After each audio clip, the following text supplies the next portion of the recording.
আসসালামু আলাইকুম। আমি মোহাম্মদ শরীফ হোসেন, বেলারুশের লিগাসি থেকে। আজকে আপনাদের সাথে আলোচনা করব বেলারুশের ট্রাফিক আইন নিয়ে। সেটা অবশ্যই আপনারা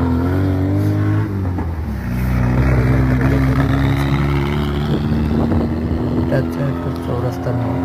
এখানে দেখেন কোনো ট্রাফিক পুলিশ নাই, আপনার কোথাও কোনো ট্রাফিক পুলিশ খুঁজে পাবেন না।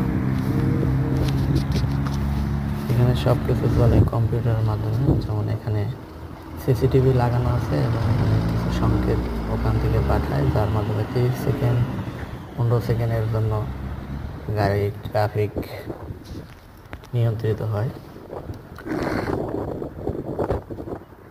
দেখেন এই যে গাড়িগুলো থেমে গেছে, এর সামনে আপনার হচ্ছে সবুজ বাতি জ্বলছে, যার কারণে হচ্ছে এখানে গাড়িগুলো থেমে গেছে।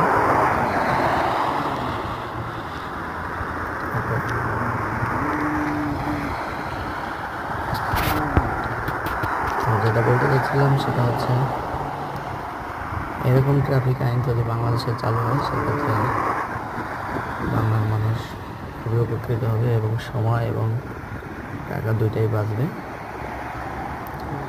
আশা করি ভিডিওটা সবাই বেশি বেশি শেয়ার করবেন, যাতে বাংলাদেশের কর্তৃপক্ষের চোখে পড়ে এবং এটা বাংলাদেশে ইমপ্লিমেন্ট করতে পারে।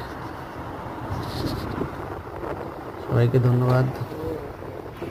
দেখা হবে পরবর্তী কোনো একটা ভিডিও নিয়ে। আসসালামু আলাইকুম।